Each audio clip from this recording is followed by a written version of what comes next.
Alors, renforcement 4.4, numéro 5. On a recueilli les résultats d'une élection où les électeurs donnaient leur choix de façon ordonnée. Donc, voici le tableau. Quel sera la ou le vainqueur de cette élection si elle ou il est déterminé à l'aide? Donc, de Condorcet, on va faire une bataille. Alors, ici. Donc, on va faire une bataille. On va commencer en ordre alphabétique. On va faire A à B et B à A. Alors, A à B, on va donc B à A ici, c'est 60. B à A, 54. A à B, 46. A à B, 43. B à A, 39. Et A à B, 32. Et le gagnant, c'est B. Donc, B gagne. Maintenant, on va faire de B à C. Et de C à B. De la même manière. Et on a C qui est gagnant. Maintenant qu'on sait que c'est gagnant, on va faire une bataille. Change de couleur. On va faire une bataille entre C à D et D à C. Alors, si on fait une bataille, C à D, D à C, on obtient un gagnant qui est C. Donc, C sera notre gagnant. De la règle de la pluralité, donc on prend uniquement la première ligne, alors 46 plus 43, 54 plus 39 et 60 plus 32. Le gagnant ou la gagnante sera B avec 93. La méthode de Borda, donc ici, il faut faire attention parce qu'on fait des 4 points. On va donc faire, par exemple, ici, pour le A, on va faire 46 plus 43 fois 4. Ensuite, on va faire 39 plus 32 fois 3 et ainsi de suite. Et finalement, notre gagnant sera A. Et le vote par élimination, qui est toujours un petit peu plus complexe à faire, à comprendre. Donc, si je prends ici A, B, C et D. Bon, d'abord, A a obtenu 89 voix par la pluralité, B, 93 voix, et C, 92 voix, et on s'aperçoit que D n'a obtenu aucune voix par la pluralité, donc on élimine D. Donc on élimine le D. Maintenant qu'on a éliminé le D, on retourne ici, on va éliminer le A. Pourquoi on élimine le A? Ben, parce que c'est celui qui en a le moins après, donc on élimine ceux qui ont voté pour A. Or, ceux qui ont voté pour A, ici, c'est 46 personnes avaient choisi A.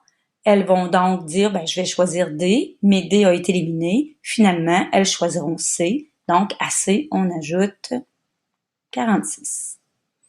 Et les personnes ici qui avaient voté A avaient redonné, elles également, leur vote à D, mais comme D est éliminé, elles ont choisi B, donc on ajoutera 43 à B.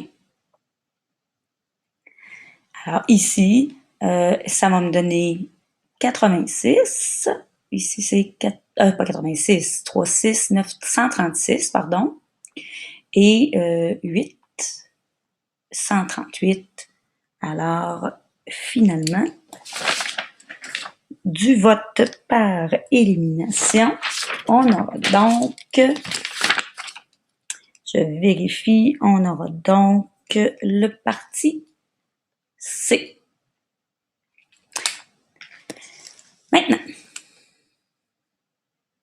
La deuxième question, qui n'est pas écrite ici, mais la deuxième question nous dit si le candidat C se retire de la course. Donc, finalement, je n'ai plus de C dans la course.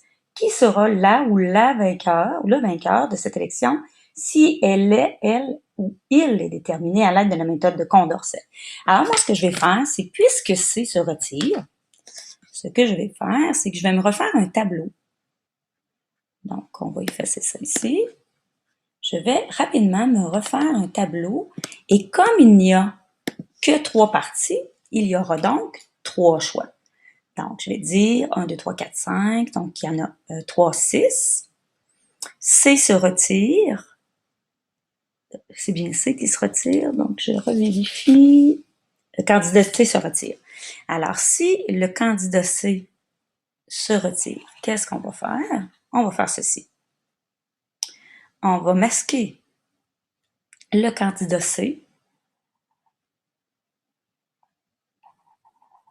ici, ici, ici, ici, ici et ici. Et finalement, il n'y aura plus que 3 choix, c'est-à-dire premier choix, deuxième, troisième, premier, deuxième, troisième, premier, deuxième, troisième. Donc, 1, 2, 3, 1, 2, 3, et ainsi de suite. Et avec ce nouveau tableau, on recommence chacune des méthodes. Donc, Condorcet, on fait une bataille. Alors, en faisant une bataille par Condorcet,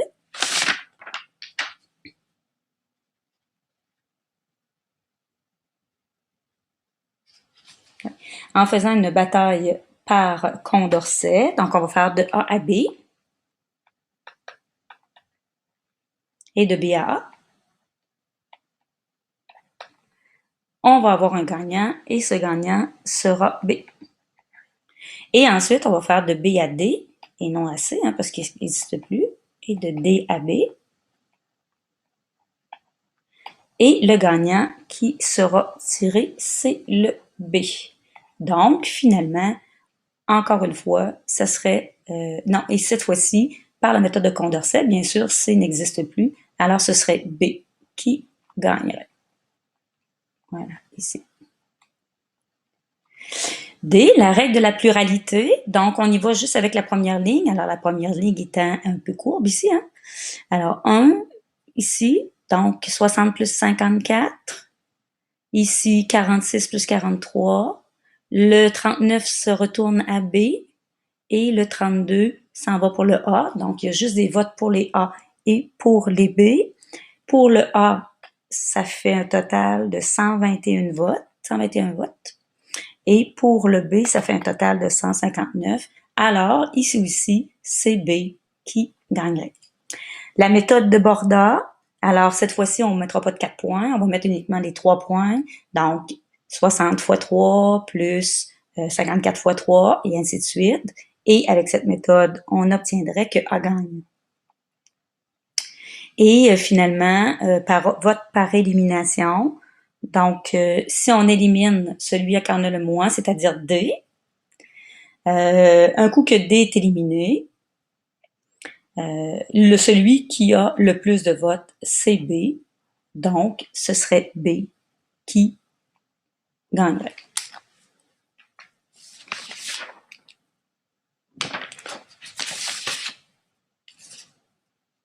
Voilà.